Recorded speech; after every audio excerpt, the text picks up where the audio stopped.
Hello everyone, this is Vinay Pratap Singh. Now welcome to you Shiksha classes. आज हम देखेंगे जो आपका है प्रैक्टिस सेट 7 और आप सभी ने उसे सॉल्व कर लिया होगा। और कुछ बच्चों ने ऐसा बोला कि सर इसमें मतलब कुछ क्वेश्चंस ऐसे हैं वो काफी टफ हैं, बट कोई बात नहीं, देखते हैं कौन सवाल आपके टफ है ना। उन सभी को हम क्या करेंगे, अच्छे से समझेंगे। चलिए, क्लास शुरू करने से पहले आज का मोटिवेशन हमारा वो क्या है, तो वो है आपका rise with purpose, fuel with passion. कहने का मतलब ये है, आप आगे बढ़े उद्देश्य के साथ में, है ना। अगर आप ऐसा की प्रिपरेशन कर रहे हैं तो कोई तो आपका उद्देश्य होगा ना। जब आपका उद्देश्य साफ है ना, आपका पर्पस क्लियर है, तो क्या करें, थोड़ा सा पैशन होता है ना, मतलब जो एक होता है ना, मतलब जो इसे हम बोलते हैं आग लगा देना, उस आग के साथ में एकदम जैसे मतलब फ्यूल होता है ना आपका, मतलब जैसे मतलब पेट्रोल डीजल हो गया, आपने छिड़क दिया एकदम, मतलब वहां पे आग लग गई। उसी प्रकार से यहाँ पे बोलना चाह रहा है, rise with purpose, fuel with passion. ठीक है ना। चलिए, पहला सवाल आपका है, इनमें से नयन शब्द में प्रयुक्त कृत प्रत्यय कौन सा है। यानी कि शब्द है आपका नयन। कौन सा शब्द है आपका, तो शब्द है आपका नयन। और नयन को हम कैसे लिखते हैं, तो नयन को लिखते हैं नय जमा अन। क्या होता है ये आपका, इसको बोलते हैं नयन। ठीक है ना। तो क्या है आपका, तो अन जो है आपका वो आपका क्या है, प्रत्यय आपका। ठीक है ना। चलिए, इनमें से सरस्वती पत्रिका के संपादक कौन है, किसके, आपके सरस्वती के। तुम्हारे पास ऑप्शन ए है भारतेंदु हरिश्चंद्र, ऑप्शन बी है महादेवी प्रसाद द्विवेदी, ऑप्शन सी हमारे पास में है राज से प्रसिद्ध हिंद, और ऑप्शन डी हमारे पास में हजारी प्रसाद द्विवेदी। तो जो आपकी पत्रिका है सरस्वती, उसके संपादक कौन है, तो उनके संपादक हैं आपके महावीर प्रसाद द्विवेदी। कौन है आपके, तो इसके आपके संपादक कौन है, महादेवी प्रसाद द्विवेदी। अब देखिए, सवाल है आपका, इनमें से त्र प्रत्यय से बना शब्द कौन सा है, किसका, आपका त्रय। ठीक है ना। अगर बात की जाए आपकी शिक्षक में, तो इसमें आपका अक है ना, क्या है आपका, अक प्रत्यय है आपका। उसी प्रकार से निंदक की बात की जाए तो इसमें आपका अक प्रत्यय है आपका, है ना। और दानशील की बात की जाए तो इसमें आपका ईल जो है आपका वो प्रत्यय है आपका। और जो त्रय होगा वो किसमें होगा आपका, तो वो होगा आपका पितृभक्ति में। किसमें होगा आपका, तो वो होगा आपका पितृभक्ति में आपका रहेगा। ठीक है ना। चलिए, अब देखिए, इनमें से किस वाक्य में अकर्मक क्रिया है। क्या बोला गया, आपसे बोला गया कि किसमें अकर्मक क्रिया है। ठीक है ना, सकर्मक क्रिया और अकर्मक क्रिया, ये सब पढ़ा है आपने। और बताओ अकर्मक क्रिया कौन सी होती है, पता ना आपको। वे क्रियाएं जिनके साथ में क्या हो, कर्म ना प्रयुक्त होता हो, यानी कि कर्म को कोई असर पड़ता ना हो उसमें, है ना। क्रिया का प्रभाव आपका कर्म पर ना पड़ता हो, तो उसको हम क्या बोलते हैं, उसको हम बोलते हैं अकर्मक क्रिया बोलते हैं, है ना। अब देखिए, ऑप्शन ए हमारे पास में माँ स्वेटर बुनती है। माँ क्या बुनती है, माँ स्वेटर बुनती है ना। बी क्या है, श्याम हंसता है, तो श्याम ही हंस रहा है, ऐसा तो नहीं उसमें कोई काम कर रहा हो। चालक गाड़ी चलाता है, चालक जो है वो क्या कर रहा है, उसका काम क्या है, वो अपना गाड़ी चला रहा है। रामू खाना खा रहा है, रामू क्या खा रहा है, रामू खाना खा रहा है। किंतु जो आपका बी वाला है, श्याम हंसता है, बात समझ में आई, तो इसमें आपका होगा अकर्मक क्रिया। ठीक है ना। चलिए,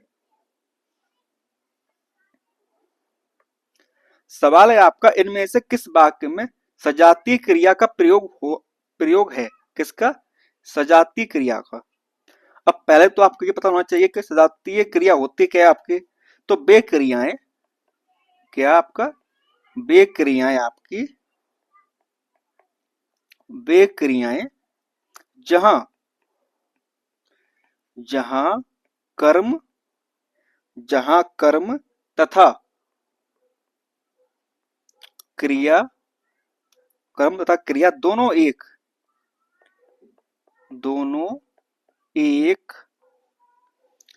ही धातु, दोनों एक ही धातु से बनकर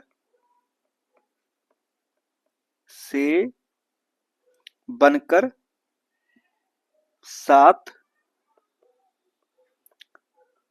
प्रयुक्त होती हैं, उनको हम क्या बोलते हैं?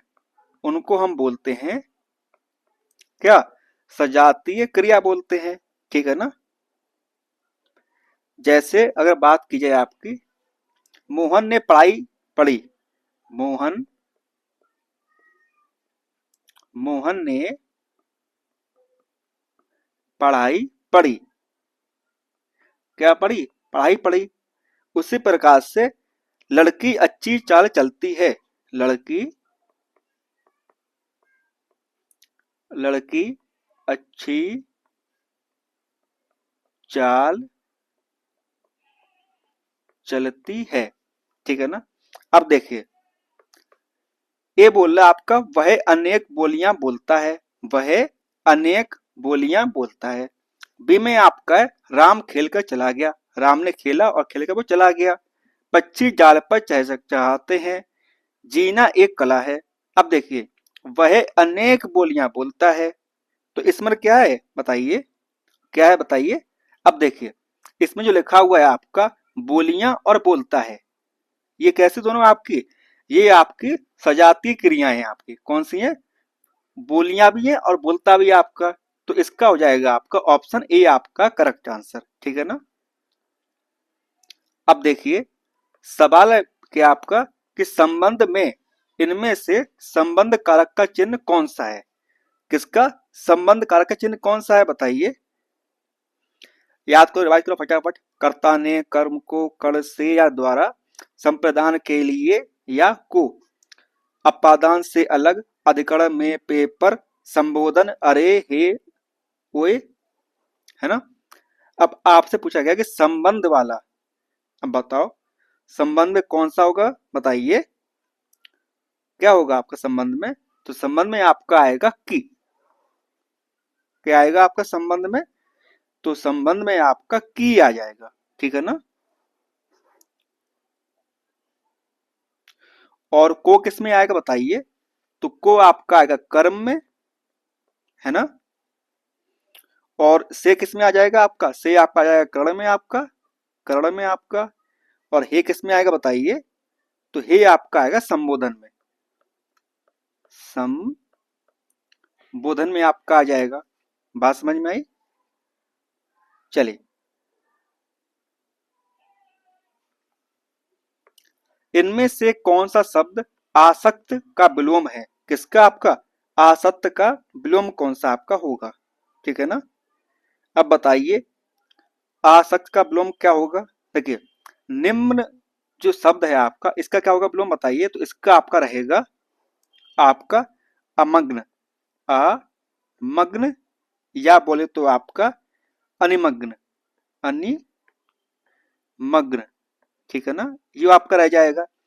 उसी प्रकार से निरुत्साह का बात करें तो इसका हो जाएगा आपका उत्साह।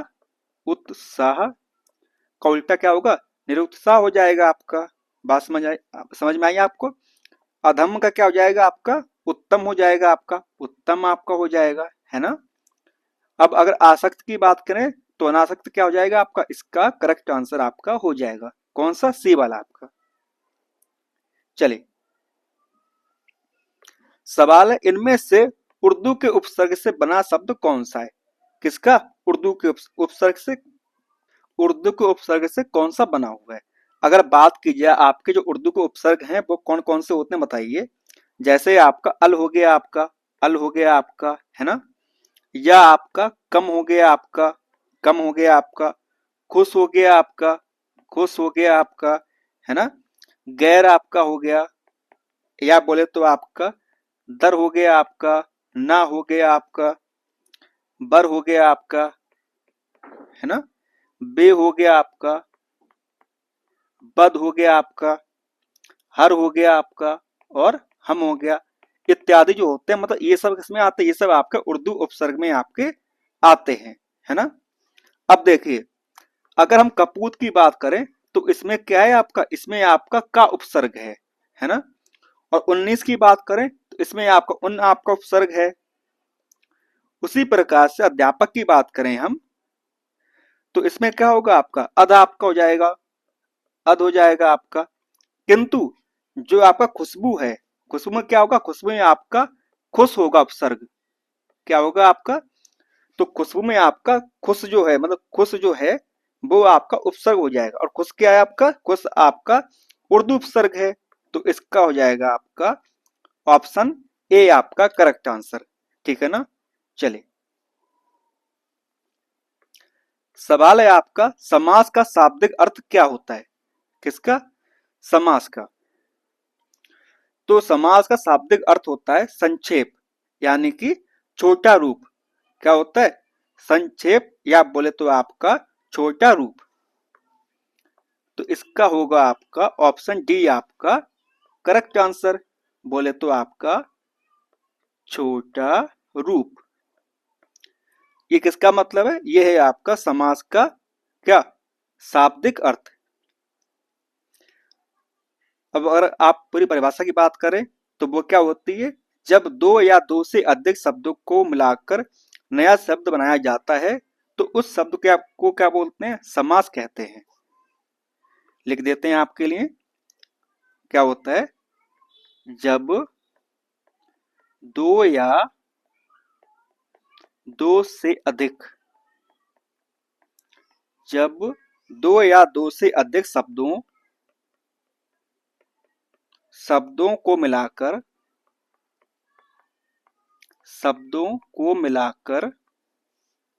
नया शब्द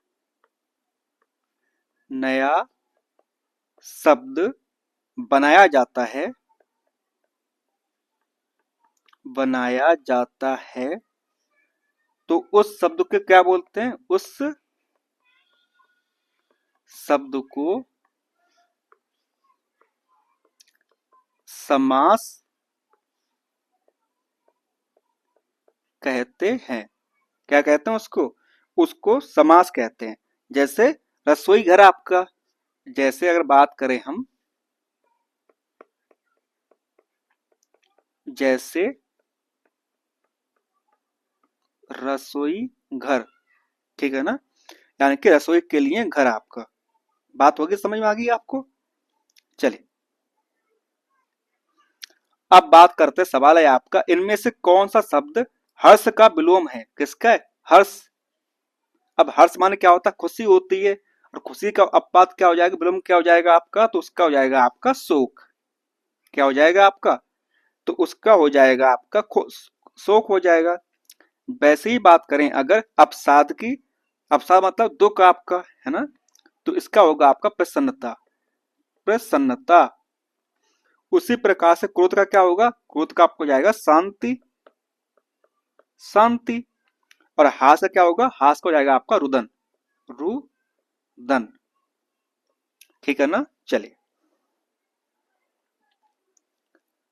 सवाल है आपका, इनमें से कौन सा व्यंजन अंतःस्थ व्यंजन है? कौन सा आपका अंतःस्थ व्यंजन है?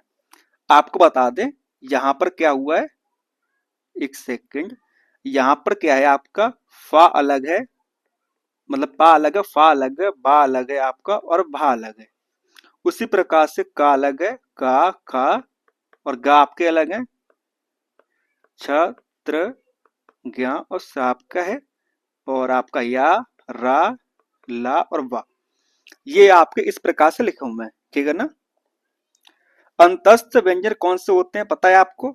देखिए अगर हम पा फा वा की बात करें, किसकी बात करें, अगर हम पा फा वा की बात करें तो ये किस में आता है? तो ये आता है आपका ओष्ठ, है ना, ओष्ठ व्यंजन में आपका आ जाएगा। और काखा का किस में आते हैं? तो ये आपके कंठस्थ में आएंगे, आपके कंठ में आ जाएंगे आपके, है ना, कंठ में आपके आ जाएंगे। उसी प्रकार से आपको छत्री है आपका, ये किस में आते हैं? ये आपके आते हैं संयुक्त व्यंजन में। किस में आते हैं? आपके संयुक्त व्यंजन में आते हैं। लेकिन जो आपका यारा लावा है आपका, ये किस में आएगा आपका? ये आपका अंतस्थ व्यंजन में आ जाएगा। किस में आ जाएगा आपका? तो ये आपका आ जाएगा अंतस्थ व्यंजन में, ठीक है ना। तो इसका हो गया आपका ऑप्शन डी आपका करेक्ट आंसर। चलिए, इनमें से कौन सा शब्द पुल्लिंग है? अब बताइए इनमें से कौन सा शब्द आपका पुल्लिंग है। देखिए,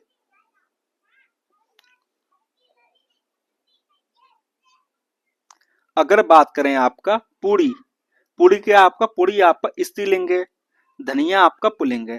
खीर आपने खाई, रोटी आपने बनाई, पूड़ी आपने बेली। बात समझ में आया? तो उसका क्या हो जाएगा आपका, इसका हो जाएगा आपका ऑप्शन बी आपका करेक्ट आंसर। चलिए, इनमें से कौन सा शब्द स्त्री का क्या है, पर्यायवाची है, किसका आपका, स्त्री का। तो बताइए इसमें से कौन सा आपका स्त्री का पर्यायवाची है, अबला, नारी, कामिनी या उपयुक्त में से सभी। तो ये बात आप जानते हो, स्त्री के पर्यायवाची ये तीनों हैं आपके। कौन से हैं आपके, अबला भी है, नारी भी है आपका, कामिनी भी है, ठीक है ना। तो क्या हो जाएगा आपका, इसका हो जाएगा आपका उपयुक्त सभी। तो ऑप्शन डी आपका करेक्ट आंसर आपका हो जाएगा। सवाल है आपका क्या, कि भाट भाषा इनमें से किसे कहा गया है, किसको, भाट भाषा इनमें से किसे कहा गया है। ऑप्शन ए है ब्रज, डिंगल, बुंदेली या पिंगल। तो डिंगल जो भाषा जो है आपका, उसे भाट भाषा बोला गया है, किसको, आपके डिंगल को, ठीक है ना। चलिए, देखिए क्या बोल रहा है, कि ज्ञान राशि के संचित कोष का नाम साहित्य है। यह कथन किसने कहा है, बताइए ये कथन किसका है, कि ज्ञान राशि के संचित कोष का नाम साहित्य है। तो ये कहा गया है आपका महावीर प्रसाद द्विवेदी द्वारा, महावीर प्रसाद द्विवेदी द्वारा ये कथन कहा गया है। चलिए, वह पब्लिक के हाथों मारा गया, इसमें कौन सा कारक है, वह पब्लिक के, किसके, पब्लिक के, समझ रहे हो ना, के किसमें आता बताइए, कर्ता ने कर्म को, है ना, कर्ण से, या के। तो ये किसमें आएगा आपका, तो ये आपका आएगा कर्ण में। किसमें आ जाएगा आपका, तो ये आपका कर्ण में आपका आ जाएगा, ठीक है ना। क्योंकि यहाँ पे लिखा हुआ है ना पब्लिक के हाथों, किसके हाथों, पब्लिक के हाथों द्वारा क्या हुआ है, बताइए, वह पब्लिक के हाथ द्वारा मारा गया है। तो अब ये है आपका अनुच्छेद, है ना, अनुच्छेद आप पढ़ लेंगे और हम उसको आंसर आपको बता देंगे फटाफट, ठीक है ना। तो अनुच्छेद में आपका पहला सवाल क्या है, कि उपयुक्त गद्यांश के अनुसार ब्रिटिश साम्राज्य ने अपनी नाविक शक्ति इतनी प्रबल क्यों बना ली। बताइए, जो आपके ब्रिटिश साम्राज्य है ने अपनी जो नाविक शक्ति तो को इतना प्रबल क्यों बनाया, बताइए। तो कहां पे लिखा हुआ, देखिए, लंदन में आपने क्या किया, यहां से पृथ्वी, वहां थेमस, लंदन शहर थेम्स नदी के किनारे बसा हुआ है, जिसका पाठ चौड़ा और पानी गहरा, समुद्र तट के निकट होने और थेम्स नदी के काफी पानी रहने के कारण लंदन एक विशाल बंदरगाह, वहां थेम्स नदी के ऊपर मशहूर जंगल, यहाँ से पृथ्वी की सभी दिशाओं को माल आता जाता है, तथा लंदन इंग्लिस्तान की भोजन सामग्री का बहुत बंदरगाह जाए, इस देश में तरह तरह मच गई, इसलिए ब्रिटिश साम्राज्य ने अपनी नाविक शक्ति इतनी प्रबल कर ली कि उससे दुनिया में कोई भी राजशक्ति समुद्री युद्ध से टक्कर नहीं ले सकी। क्योंकि वहां पर क्या था बेटा, तो वहां पर आपका कोई इसके जहाजों का आना जाना ना रोक सके, समझ रहे हो ना, चीजें आपके फेवर में रहें, इसलिए उन्होंने मतलब अपनी शक्ति थी, नाविक शक्ति बढ़ाई, किसने, ब्रिटिश साम्राज्य ने। आगे देखिए सवाल है आपका, उपयुक्त गद्यांश में मस्तूलों का जंगल कहने से लेखक का क्या अभिप्राय है। तो इसका मतलब क्या है, तो इसका मतलब है आपका असंख्य मस्तूल। इसका मतलब क्या है, तो इसका मतलब है असंख्य मस्तूल। अब ये मस्तूल क्या होता है पता ना आपको, मस्तूल का मतलब होता है एक स्थिरता, से खड़े हुए लंबे खंबे। स्टूल का मतलब क्या होता है बेटा? तो इसका मतलब होता है एक स्थिरता, एक स्थिरता से खड़े खंबे, खड़े हुए, खड़े हुए लंबे खंबे। ठीक है ना? चले, उपयुक्त गद्यांश में त्राही त्राही मच जाने का क्या अर्थ है? सीधी सी बात है, हल्ला मच जाना, हल्ला गुल्ला आरंभ होना, शोर शराबा होना या हाहाकार मच जाना। तो त्राही त्राही का मतलब होता है हाहाकार मच गया। क्या मच गया? हाहाकार मच गया। ठीक है ना? चले, इनमें से अनिश्चयवाचक सर्वनाम कौन सा है? किसकी बात हो रही है? अनिश्चयवाचक की बात हो रही है। ठीक है ना? तो आपको बताना है कि इनमें से कौन सा आपका अनिश्चयवाचक सर्वनाम है। बताइए, इनमें से कौन सा आपका अनिश्चयवाचक सर्वनाम आपका है? कि आप तो यानी कि आपसे अनिश्चयवाचक पूछा गया है। अब देखिए, वह और जो यह है, वह और जो यह है, ये क्या आपका? ये आपका निश्चयवाचक है। क्या है बेटा आपका? तो ये आपका निश्चयवाचक सर्वनाम है आपके।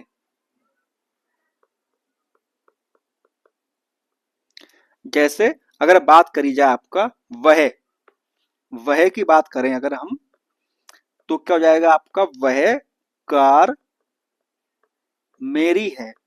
क्या है? वह कार मेरी है। अगर यह की बात करें तो यह क्या बन जाएगा?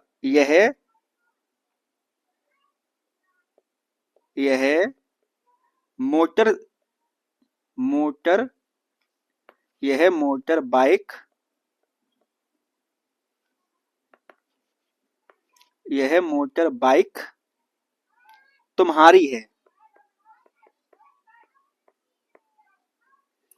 तो ये सब क्या, ये मतलब कन्फर्म है कि यह कार तुम्हारी है, वह मोटरसाइकिल तुम्हारी हमारी है ना? ये कन्फर्म हो गया। लेकिन जो कुछ है, कुछ जो होता है आपका, वो होता है आपका अनिश्चयवाचक।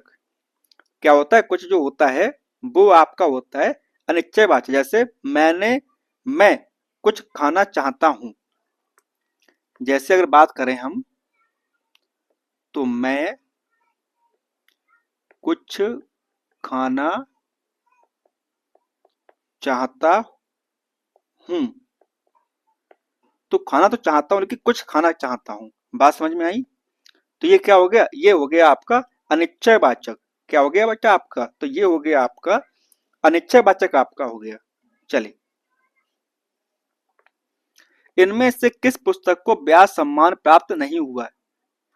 तो ऑप्शन ए हमारे पास में, पहला गिरमिटिया, पहला गिरमिटिया, आलोचना का पक्ष, अलमा कबूतरी और कठगुलाब। तो इसमें अगर बात करें हम, क्या बात करें? पहला गिरमिटिया, आलोचना का पक्ष और गट गुलाब जो है, इनको ब्याज सम्मान प्राप्त हुआ है। किंतु जो आपका अलमा कबूतरी है, कौन सा? जो आपका अलमा कबूतरी है, इसको ब्याज सम्मान प्राप्त नहीं हुआ है। और आपको बता दें, जो आपकी अलमा कबूतरी है, ये किसकी रचयिता कौन है? तो इसकी लेखिका है कौन? तो वो है आपकी मैत्रेयी, मैत्रेयी पुष्पा। पुष्पा इनकी रचयिता है। ठीक है ना? किसकी? अलमा कबूतरी की।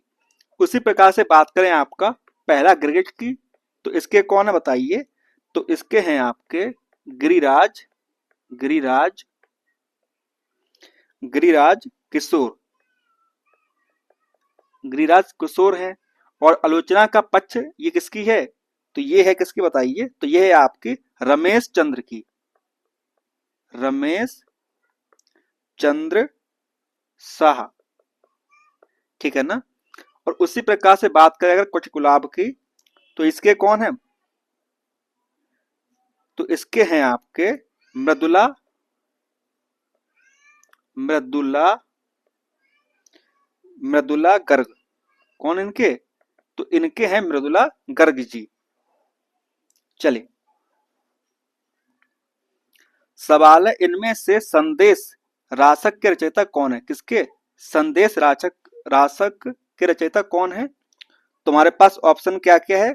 मेरु मेरुतुंद, अब्दुल रहमान, हेमचंद्र और धनपाल। तो जो आपका संदेश राशक है वो लिखा था अब्दुल रहमान जी ने। किसने लिखा था? तो वो लिखा था आपके अब्दुल रहमान जी ने लिखा था। बात समझ में आई?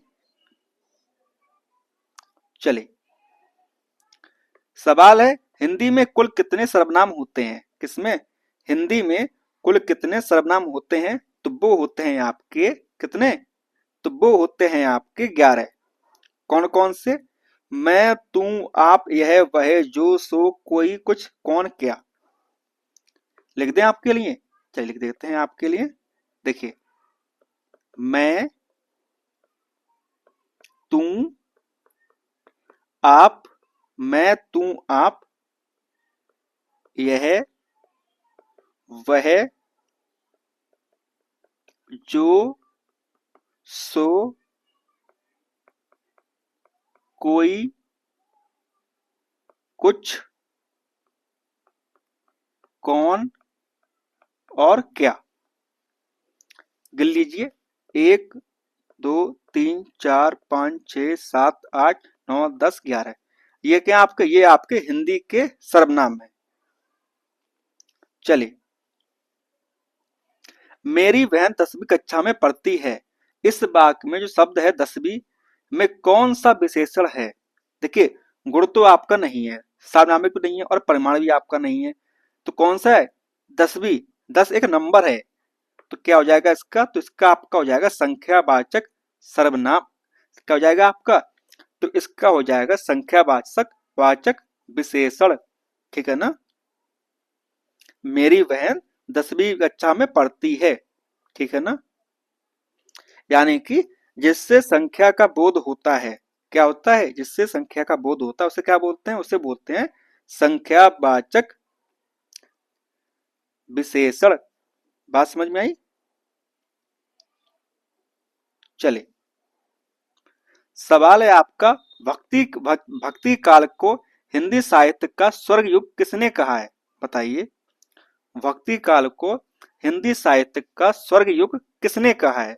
ऑप्शन ए है बाबू गुलाब राय, ऑप्शन बी है जॉर्ज प्रियंसन, ऑप्शन सी है हमारे पास में श्याम सुंदर दास एंड ऑप्शन डी हमारे पास में रामचंद्र शुक्ल। तो बताइए फटाफट, किसने बोला है? तो ये बोला गया है आपका श्याम सुंदर दास जी ने बोला है। क्या? भक्ति काल को साहित्य का स्वर्ग युग। ये किसने बोला है? तो ये बोला है आपका श्याम सुंदर दास जी ने बोला है। चलिए, आगे देखिए, सवाल है आपका कबीर के आलोचक पुस्तक के लेखक इनमें से कौन है? किसके? कबीर के आलोचक। तो इनके कौन है? तो इनके हैं आपके डॉक्टर धर्मवीर भारती। कौन है इनके? तो इनके हैं डॉक्टर धर्मवीर, कबीर के आलोचक। आगे बढ़िए, और आपको बता दें जो पुस्तक इनकी वायरल हुई थी, जैसे आपका गुनाहों का देवता, वो भी किसकी थी? वो भी थी आपकी डॉक्टर धर्मवीर भारती जी की थी, है ना? और गुनाहों का देवता जो था उनके लिए इनको पद्मश्री मिला था। कब? 1972 में। कब मिला था? 1972 मिला था पद्मश्री गुनाहों का देवता के लिए। किनको? डॉक्टर धर्मवीर भारती जी को। चलिए, आगे देखिए, इनमें से कौन सी बोली पश्चिमी हिंदी की बोली नहीं है? बताइए, इनमें से कौन सी बोली पश्चिमी हिंदी की बोली नहीं है? ऑप्शन ए हमारे पास में Bagheli, option B Braj, option C Kannauji, option D Bundeli. तो ब्रज, कन्नौजी, बुंदेली आपकी है, किंतु जो बघेली है वो पश्चिमी हिंदी की बोली नहीं है। क्योंकि बघेली जो क्या है आपकी? बघेली जो है आपकी वो पूर्वी हिंदी की बोली है। किसकी है? तो वो आपकी पूर्वी हिंदी की बोली है। ठीक है ना?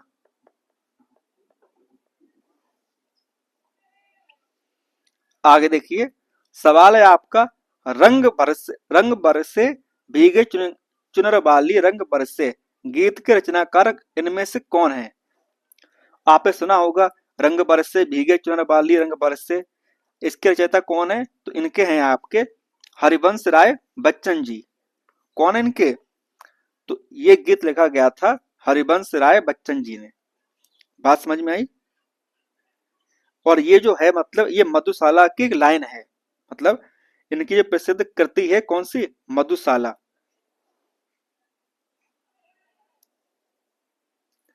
अब देखिए, सवाल है आपका, अंधा युग इनमें से किस विधा की पुस्तक है? कौन सी आपकी? अंधा युग। ऑप्शन ए है एकांकी, ऑप्शन बी है गीति नाट्य, ऑप्शन सी है काव्य, एंड ऑप्शन डी हमारे पास में नाटक। तो जो अंधा युग है वो जो है वो आपकी गीत नाट्य है, मतलब गीत भी है और नाटक भी है आपका। ठीक है ना? बात समझ में आई? चलिए, सवाल है, निम्नलिखित में से कौन सा शब्द तत्सम है? बताइए, इनमें से कौन सा जो शब्द है वो तत्सम है? आंसू, हाथी और बारात। आंसू, हाथी, बारात आपके कैसे हैं?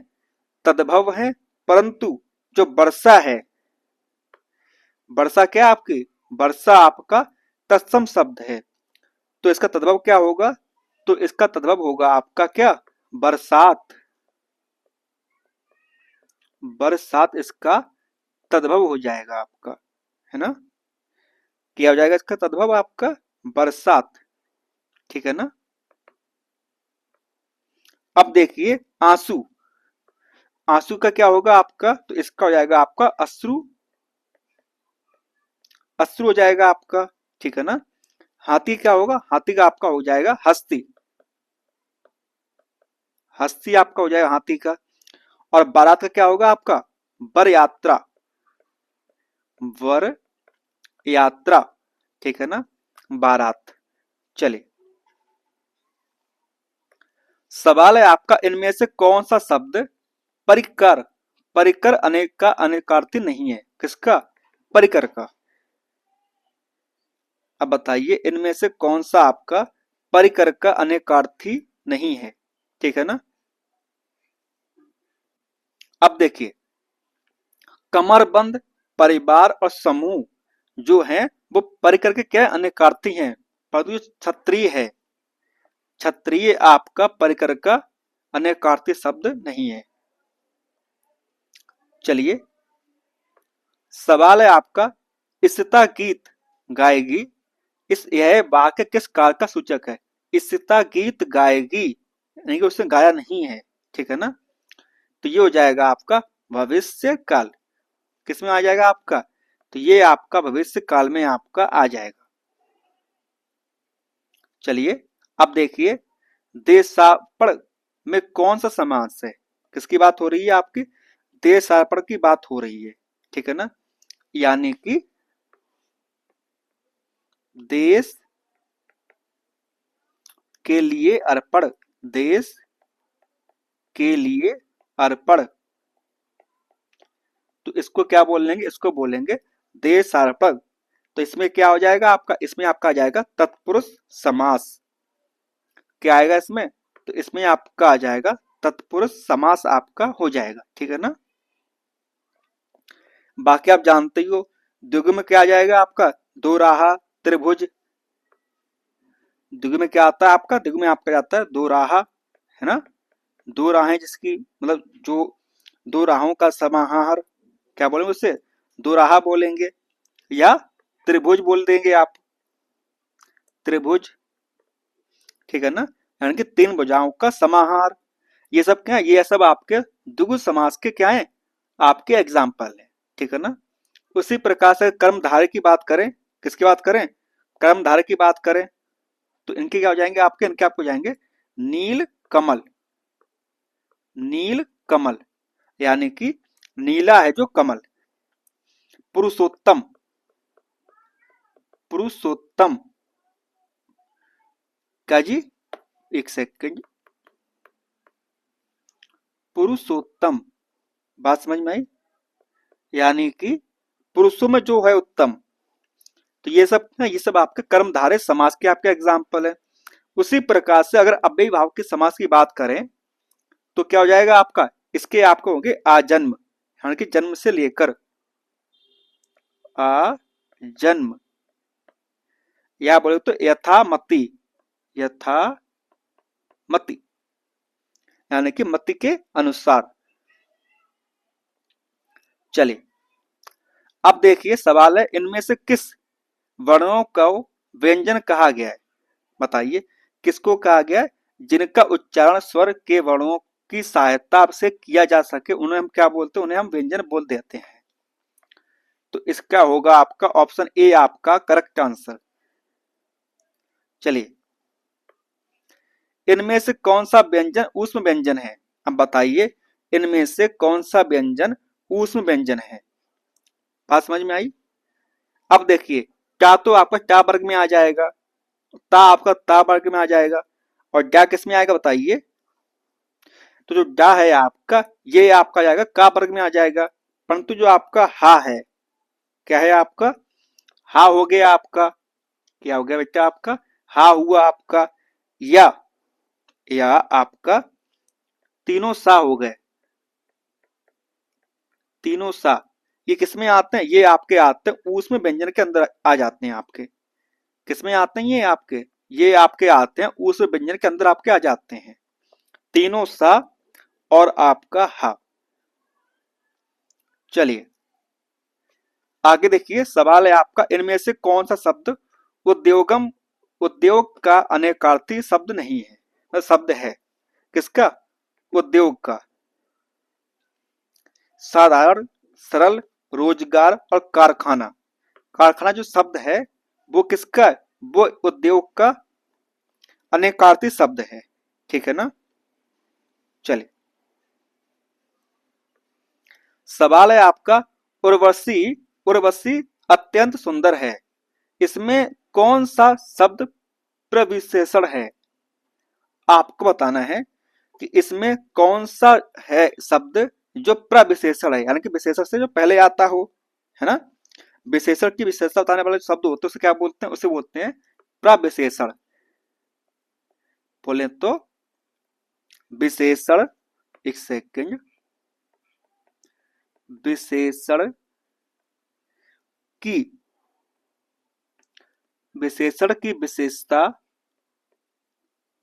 बताने वाले शब्द, बताने वाले शब्द क्या कहलाते हैं? तो वो कहलाते हैं आपके प्रविशेषण। क्या कहलाते हैं आपके? तो वो कहलाते हैं प्रविशेषण, ठीक है ना? अब अगर बात की जाए सुंदर, तो आपका हो गया विशेषण। अब सुंदर तो है लेकिन क्या है? अत्यंत सुंदर है। तो जो शब्द है आपका अत्यंत, वो क्या है आपका? तो वो है आपका प्रविशेषण। तो लगा दीजिए अत्यंत, ठीक है ना? चलिए सवाल है, इनमें से कौन सा शब्द तत्सम शब्द है? नव्य, नयन, नया और नेवला। जो नव्य है वो क्या आपका? वो आपका तत्सम शब्द है। कौन आपका? नव्य।